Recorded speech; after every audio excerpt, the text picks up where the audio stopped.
Muy bien, en este video vamos a explicar los conceptos básicos de la materia. Entonces vamos primeramente a repasar un mapa conceptual y posteriormente estaremos viendo los principales métodos de separación de mezclas utilizados para separar distintos tipos de acuerdo a sus características. Entonces comencemos. La materia nosotros podemos definirla con dos características básicas. Todo aquello que es materia pues cumple con la condición de tener una masa y un volumen asociado. De ahí que nosotros podamos decir que la materia es todo aquello que ocupa un lugar en el espacio y tiene masa. Estas dos características pues se pueden relacionar por medio de una propiedad denominada densidad, la cual no depende de la cantidad de las sustancias que tú tengas. Esto quiere decir que, por ejemplo, para medir la densidad del agua, da igual si mides la densidad para 1 litro de agua que para 10 litros, pues obviamente al aumentar el volumen, aumenta también la masa y entonces se mantiene constante la densidad. Recordemos que la densidad se calcula dividiendo la masa entre el volumen.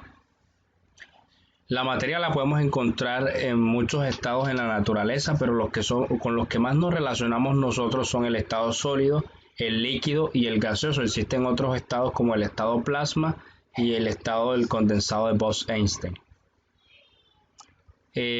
Además de esto, nosotros sabemos que la materia la vamos a encontrar en la naturaleza en dos grandes grupos de sustancias que son las mezclas o las sustancias puras.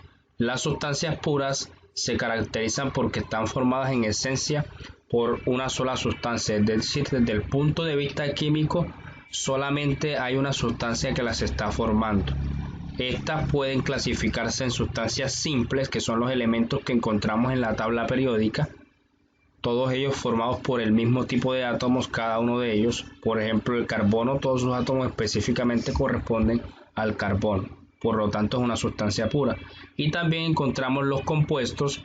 Estos se forman por la unión, por el enlace entre dos o más elementos de distinta naturaleza. Los compuestos entonces vienen a ser sustancias puras. Ejemplo de esto puede ser el agua, es un compuesto, pero el de la llave no hace parte de los compuestos, pues la de la llave contiene alguna serie de sustancias químicas que la hacen apta para el consumo humano. Entonces los compuestos en esencia van a estar formados por dos o más elementos distintos. Las mezclas, por otra parte, pues las vamos a clasificar también en dos grandes grupos como homogéneas y heterogéneas, pero esto lo vamos a desarrollar ahora más adelante de una forma mucho más explícita esta parte, porque nos vamos a centrar en los métodos de separación de mezclas. Hablemos, antes de ir a los métodos de separación de las mezclas y los tipos de mezcla, hablemos un poco sobre los cambios que experimenta la materia. La materia va a experimentar dos tipos de cambios, cambios químicos y cambios físicos. Los cambios químicos ocurren cuando una sustancia reacciona transformándose en una nueva. En la animación podemos observar que inicialmente esta sustancia tiene un color específico, pero que al adicionar la otra se transforma obteniendo un nuevo color y al mismo tiempo quemando la mano que lo está adicionando allí. Esto es un indicativo que aquí está ocurriendo una reacción química en la cual esta sustancia se está transformando en otra sustancia totalmente diferente, en este caso una sustancia bastante peligrosa. En cambio, en los cambios físicos, pues la materia no cambia a nivel de su composición química, sigue teniendo la misma estructura química. Lo que sí cambia es la forma en la que vamos a encontrarla. Por ejemplo, en la animación observen que tenemos un recipiente que se está calentando. Supongamos que lo que tenemos aquí es agua. Al calentar el agua, lo que sucede es que las moléculas de agua empiezan a escapar al estado gaseoso. Simplemente cambian de estado líquido a estado gaseoso, pero siguen teniendo la misma composición química. ¿Cuál es la composición química para el agua? Pues es esa bien conocida para nosotros como H2O, dos átomos de hidrógeno unidos a un átomo de oxígeno. Otro ejemplo de un cambio físico un poco más simple puede ser si tú tomas una hoja de papel y la cortas en pedazos, la composición química de los pedazos sigue siendo la misma, solamente ha cambiado la forma que tenía al principio esta hoja. Pero si tomas esa hoja de papel y la quemas, el cambio que va a experimentar la materia allí va a ser químico porque la composición de esta va a cambiar.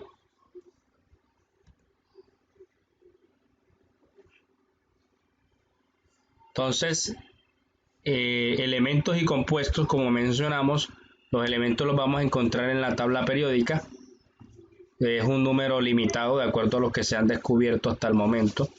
Estos elementos son los que constituyen toda la materia que existe en el universo. Y estos a su vez, cuando se enlazan entre ellos formando distintas sustancias, forman los compuestos. Entonces, por ejemplo, acá en la animación tenemos inicialmente dos elementos distintos que son el sodio y el cloro, pero cuando intercambian electrones, el sodio le cede un electrón al cloro, se forma un enlace entre ellos y se obtiene una nueva sustancia. Esta nueva sustancia, al estar formado por dos elementos distintos, es un compuesto y es conocida como cloruro de sodio, que es la sal que utilizamos en nuestras cocinas. Por otro lado, las mezclas homogéneas nosotros las podemos diferenciar de las mezclas heterogéneas, pues al combinar las sustancias no ocurre ninguna reacción química, pero lo que sí sucede es que una de las sustancias se disuelve en otra y al final solamente podemos observar una sola fase, lo cual indica que nos es difícil a simple vista determinar cuántas sustancias se mezclaron, porque aunque mezclamos inicialmente dos, vamos a observar una sola fase. En cambio, en las mezclas heterogéneas, cuando realizamos la combinación de dos sustancias, pues vamos a observar dos fases distintas. Por ejemplo, aquí hemos mezclado aceite y agua y podemos observar las dos fases. El agua, que es un líquido mucho más denso, se ha depositado en el fondo y el aceite, por ser menos denso, queda en la parte superficial. Hay dos fases totalmente distintas y esto nos permite afirmar que esta mezcla es de tipo heterogéneo. Hablemos ahora sí de métodos de separación de mezcla y vamos a hablar inicialmente de la destilación, uno de los métodos más conocidos. Este método es muy utilizado por las empresas vinícolas y las que producen sustancias alcohólicas, pues este método de separación nos permite separar mezclas que están formadas por dos sustancias que tienen una diferencia amplia en sus puntos de ebullición.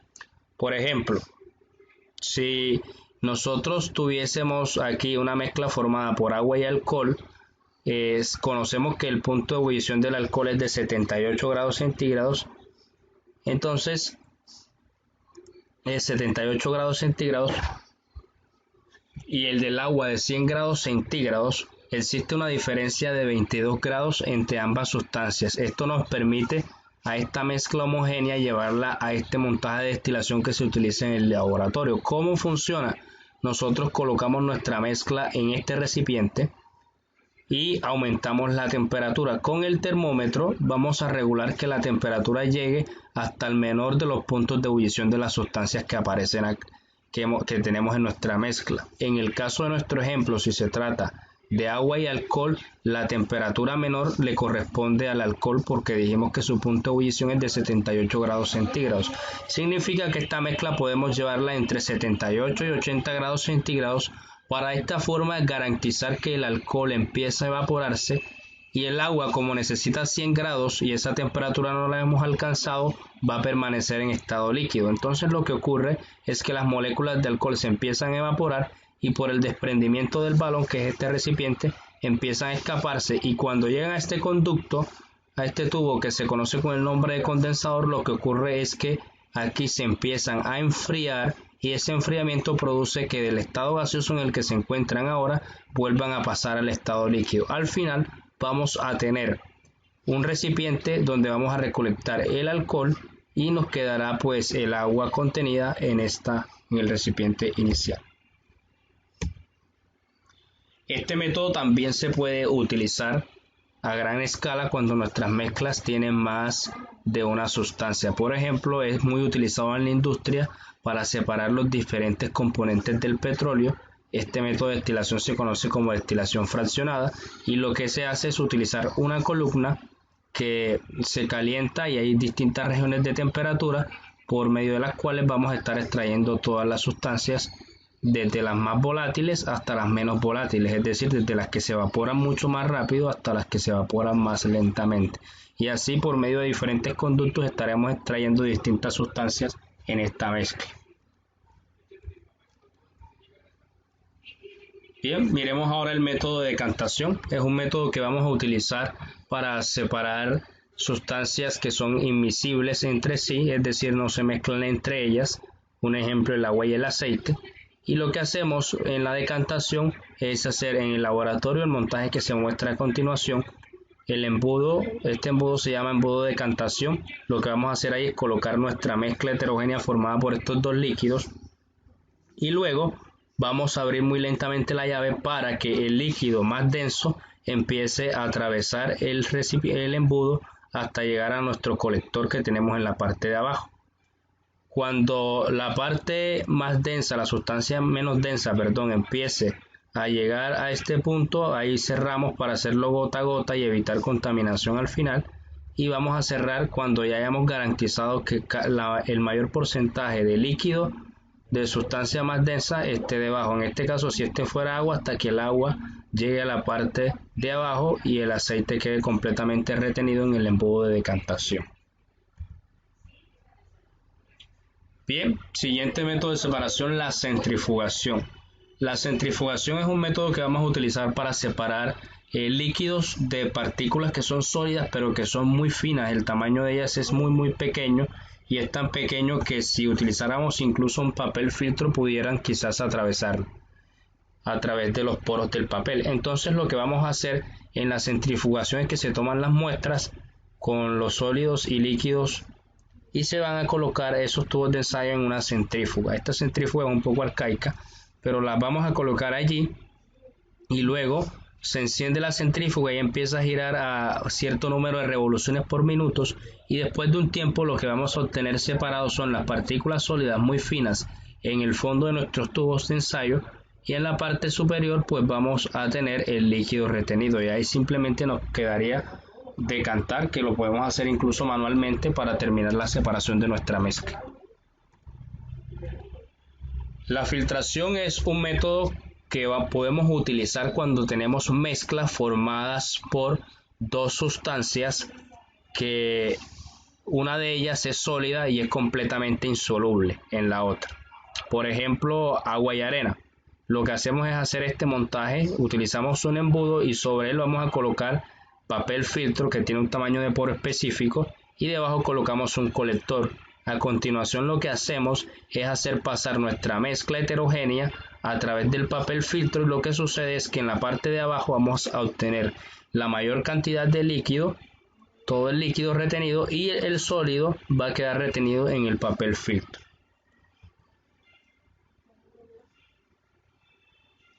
El siguiente método de separación es el tamizado.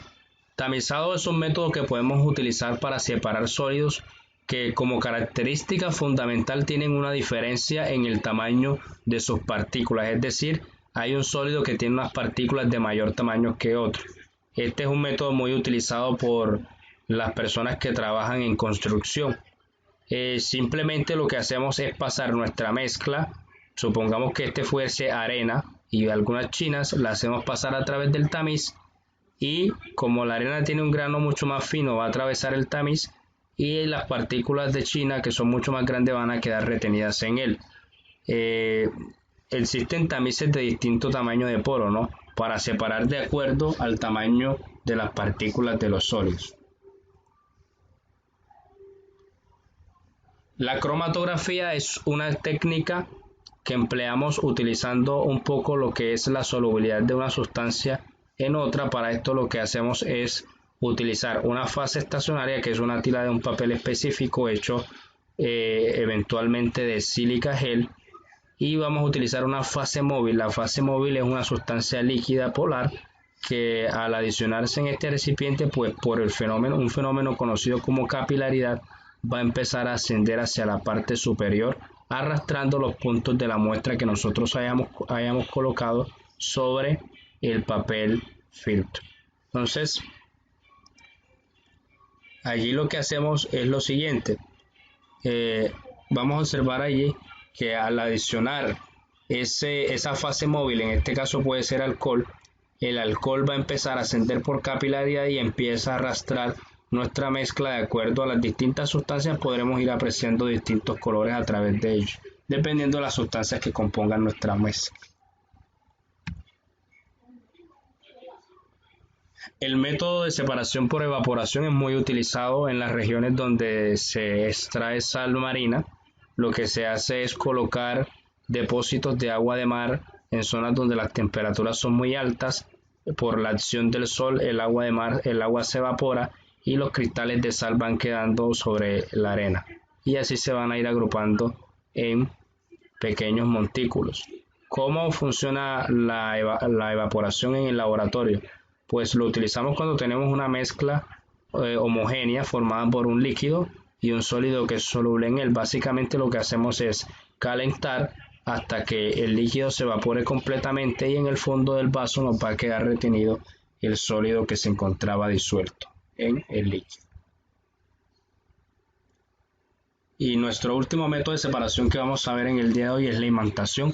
Es de pronto de los métodos más conocidos, se trabaja desde incluso la primaria. Este método sirve para separar sustancias que tienen la particularidad de ser atraídas por el magnetismo, es decir, tienen propiedades magnéticas. Simplemente entonces al hacer pasar un imán, sobre una mezcla que tiene partículas que tienen propiedades magnéticas y otras que no, pues las partículas son atraídas por el campo magnético del imán y la sustancia que no quedará libre de estas. En el ejemplo tenemos una mezcla de hierro y harina. El hierro, por poseer propiedades magnéticas, se va a unir al imán, mientras que los granos de harina son totalmente inherentes a reaccionar al campo magnético y se mantienen en su posición. Entonces yo espero que hayan comprendido muy bien la explicación de los métodos de separación de mezclas. Se trataba simplemente de realizar un resumen de todo lo que podemos extraer de estos métodos y sus principales características para saber en qué momentos podemos utilizar. Nos vemos hasta la próxima.